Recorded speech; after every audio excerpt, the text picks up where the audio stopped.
मैं प्रधानमंत्री नरेंद्र मोदी जी को, भारतीय जनता पार्टी को और उनकी एजेंसियों को जो ईडी और सीबीआई हैं, ये बताना चाहती हूं कि आम आदमी पार्टी आपकी धमकियों से डरने वाली नहीं है। पिछले 2 साल से इसी तरह आम आदमी पार्टी के नेताओं को डराया धमकाया जा रहा है। इस तथाकथित शराब घोटाले के नाम पर कभी किसी के घर छापा पड़ता है, कभी किसी और के घर छापा पड़ता है। इस 2 साल के इन्वेस्टिगेशन में अभी तक ईडी को कुछ नहीं मिला है। किसी भी क्रिमिनल इन्वेस्टिगेशन में 3 चीजें महत्वपूर्ण होती हैं। सबसे पहले रिकवरी ऑफ मनी, जिसकी लॉन्ड्रिंग हुई है। ED prevention of money laundering act के तहत केस करता है तो सबसे पहली और सबसे जरूरी चीज है कि ईडी को रिकवरी ऑफ मनी करनी पड़ेगी। लेकिन 2 साल में सैकड़ों रेड के बाद भी 1 रुपए की भी रिकवरी ईडी नहीं कर पाई। किसी भी केस में दूसरी महत्वपूर्ण चीज होती है सबूत, लेकिन 2 साल के बाद भी कोई भी पुख्ता सबूत ईडी को नहीं मिला है और ये कोर्ट ने भी बार बार पूछा है कि सबूत सामने रखिए।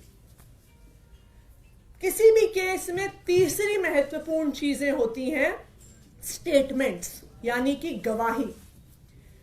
ईडी का जो सारा केस है वो सिर्फ और सिर्फ गवाही पर, और कई गवाहों को, कई अक्यूज्ड को सरकारी गवाह बनाकर और उन्होंने जो स्टेटमेंट्स दी हैं उसके आधार पर बना हुआ है। और आज जो मैं खुलासा करने जा रही हूं वो आपको यह दिखा देगा कि ये सारी स्टेटमेंट्स फर्जी हैं, कि ईडी ने सारी स्टेटमेंट्स में फर्जीवाड़ा किया हुआ है।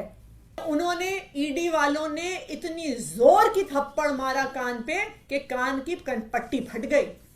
इस वजह से, इस दबाव में उन्होंने स्टेटमेंट दिया। एक विटनेस ने कहा कि उनको यह कहा गया कि अगर आप नेताओं के खिलाफ बयान नहीं दिया तो हम देखेंगे कि तुम्हारी बेटी कॉलेज कैसे जाती है। एक और विटनेस को डराया गया, उसको कहा कि तेरी बीवी को अरेस्ट कर लेंगे, तेरी बीवी को जेल के अंदर डाल लेंगे अगर तुमने आम आदमी पार्टी के नेताओं के खिलाफ स्टेटमेंट नहीं दिया। सीसीटीवी कैमरा की फुटेज सिर्फ वीडियो फुटेज नहीं हो सकती है। इसमें लिखा है CCTV cameras that have to be installed must necessarily consist of audio as well as video footage. यह सुप्रीम कोर्ट का आदेश है। क्यों?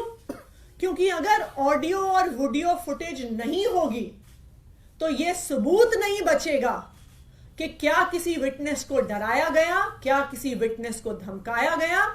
जो विटनेस ने बोला और जो कागज में लिखा गया, क्या वो एक ही चीज है या वो अलग अलग चीज है। इसीलिए सुप्रीम कोर्ट ने यह आदेश दिया। इसी आदेश को रीआइटरेट किया सीबीआई के स्पेशल कोर्ट में एक्साइज पॉलिसी मैटर में ही जस्टिस एम.के. नागपाल ने, और यह किया उन्होंने 19 जुलाई को, जब एक अक्यूज्ड ने ईडी की सीसीटीवी की फुटेज मांगी। तो इसी सुप्रीम कोर्ट के ऑर्डर का हवाला देते हुए एम.के. नागपाल जी ने कहा कि यह हर विटनेस का, हर अक्यूज्ड का अधिकार है कि उन्हें सीसीटीवी फुटेज मिले with audio and with video. अब आप सुनिए, अब मैं आपको एक ऐसा फैक्ट बताने वाली हूं जिससे आपके रोंगटे खड़े हो जाएंगे। जब एक अक्यूज्ड ने कुछ दिन पहले कोर्ट में एप्लीकेशन डाली और कहा कि मुझे सीसीटीवी फुटेज चाहिए, तो क्या हुआ? उन्होंने एप्लीकेशन क्यों डाली? क्योंकि उनका, जो ये अक्यूज्ड थे, एक सरकारी गवाह से ईडी में आमना सामना करवाया गया। उस आमने सामने में सवाल जवाब हुए, स्टेटमेंट्स दी गई, अक्यूज्ड द्वारा दी गई, सरकारी गवाह द्वारा दी गई। इस पूरी प्रक्रिया में उस कमरे में एक सीसीटीवी कैमरा लगा हुआ था। यह पूरी प्रक्रिया सीसीटीवी कैमरा की निगरानी में हुई। लेकिन जब सामने में सवाल जवाब हुए, स्टेटमेंट्स दी गई, अक्यूज्ड द्वारा दी गई, सरकारी गवाह द्वारा दी गई, इस पूरी प्रक्रिया में उस कमरे में एक सीसीटीवी कैमरा लगा हुआ था। यह पूरी प्रक्रिया सीसीटीवी कैमरा की निगरानी में हुई। लेकिन जब वो स्टेटमेंट कोर्ट में जमा कराई गई तो अक्यूज्ड ने देखा कि जो बात कमरे के अंदर हुई थी और जो बात कागज पर आई है वो दोनों अलग अलग हैं। ऑडियो फुटेज डिलीट कर दी गई।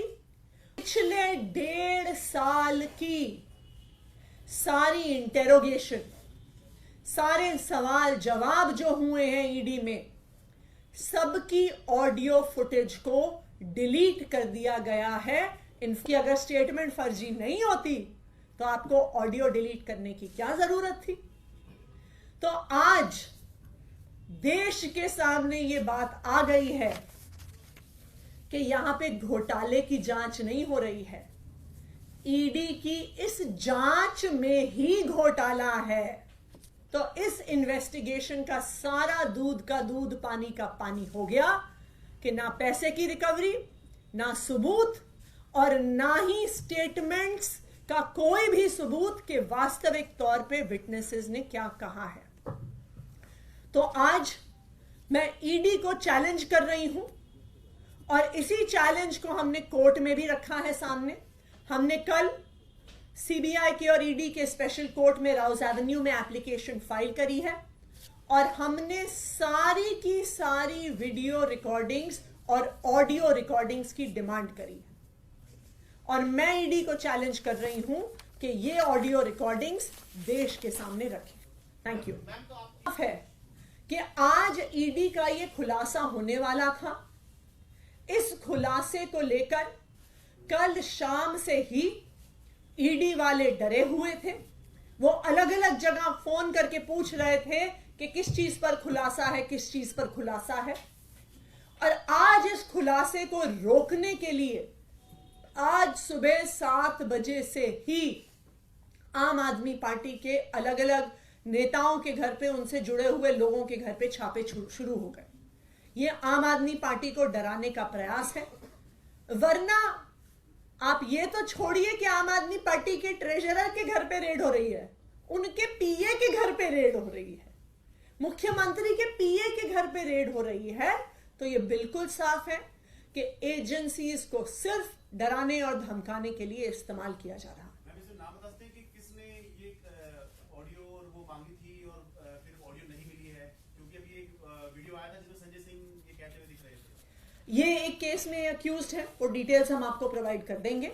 जिन्होंने एप्लीकेशन डाली थी, जब उनको पता चला कि आमने सामने का जो स्टेटमेंट है वो एक्चुअली वहां की बातचीत से अलग था,